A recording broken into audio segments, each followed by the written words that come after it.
الله أكبر.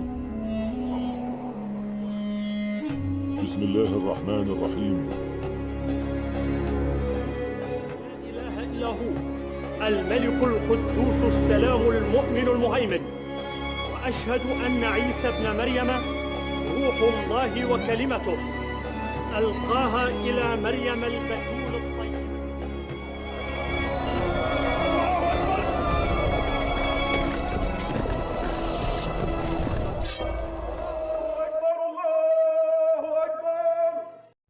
Assalamualaikum sahabat muslim.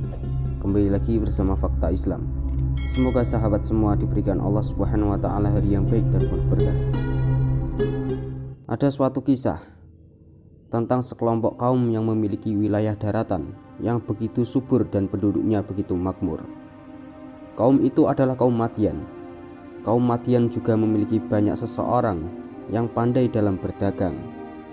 Mereka melakukan pertanian dan perdagangan yang membuat penduduknya hidup dengan makmur. Namun sangat disayangkan, ketika dalam urusan beribadah, mereka telah meninggalkan ajaran yang pernah dibawa oleh Nabi Ibrahim alaihissalam, yaitu untuk menyembah Allah Subhanahu wa taala. Mereka tidak menyembah kepada Allah, melainkan menyembah kepada Al-Aikah, yaitu sebuah pohon besar dan memiliki ranting daun yang sangat rimbun. Hewan dan burung pun banyak yang mendatangi pohon tersebut, dan mereka berpendapat bahwa kemakmuran penduduk Madyan adalah karena pohon Al-Aikah, bukan karena Allah Subhanahu wa taala. Kaum Madyan juga memiliki sifat yang buruk. Mereka membenarkan penipuan, perampokan, bahkan pemerkosaan. Mereka semua tidak lagi memiliki kejujuran dan kebaikan terhadap sesama manusia. Al-Aikah tidak berbeda dengan pohon-pohon yang lain, namun bisa-bisanya penduduk Madyan menganggap pohon tersebut adalah Tuhan. Kerusakan, kemaksiatan, kemusyrikan telah menjadi hal biasa, sehingga membuat kemurkaan Allah Subhanahu wa taala. Lalu Allah Subhanahu wa taala telah mengutus seorang nabi, yaitu Nabi Syuaib alaihissalam, untuk meluruskan kaum Madyan dan menyembah hanya kepada Allah Subhanahu wa taala.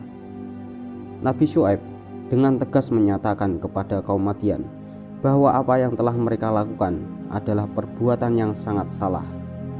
Nabi Syuaib alaihissalam mengajak kaum Madyan untuk tidak lagi menyembah kepada pohon yang bernama Al-Aikah dan kembali menyembah kepada Allah Subhanahu wa taala. Nabi Syuaib berkata, "Ingatlah baik-baik, bukankah kalian dulu hanya berjumlah sedikit?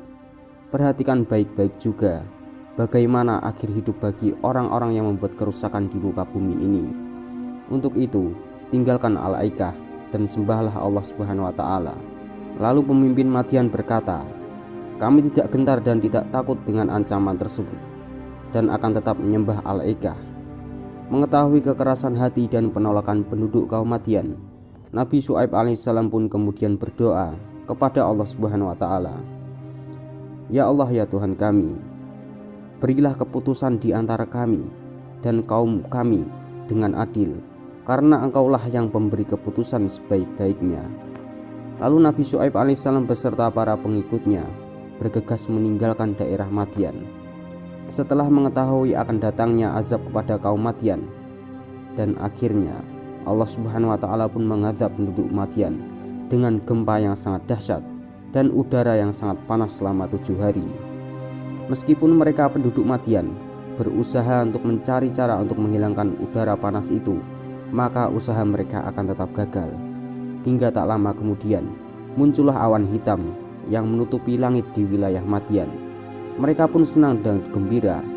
Namun pada akhirnya awan hitam yang mereka kira akan menjadi pertanda turunnya hujan, tapi ternyata bukan air hujan yang turun, melainkan hujan api dan bara yang menyala-nyala. Dan ketika itu seluruh penduduk Madyan mati dengan sangat mengenaskan karena kekafiran, kerusakan, kemaksiatan, kemusyrikan yang telah mereka perbuat, sehingga membuat Allah Subhanahu wa taala murka. Azab Allah Subhanahu wa taala bukan karena keinginan Allah untuk menghukum mereka, tetapi semua itu karena penduduk Madyan yang menantang azab Allah dan tidak mau bertaubat. Yang perlu kita tahu, Allah Subhanahu wa taala adalah Tuhan yang Maha Pengasih lagi Maha Penyayang terhadap semua makhluknya. Semua dosa yang telah makhluknya perbuat, Allah akan sangat mudah untuk memberi ampunan jika mereka mau untuk mengakui semua kesalahan dan dosanya. Allahu a'lam bishawab. Assalamualaikum warahmatullahi wabarakatuh.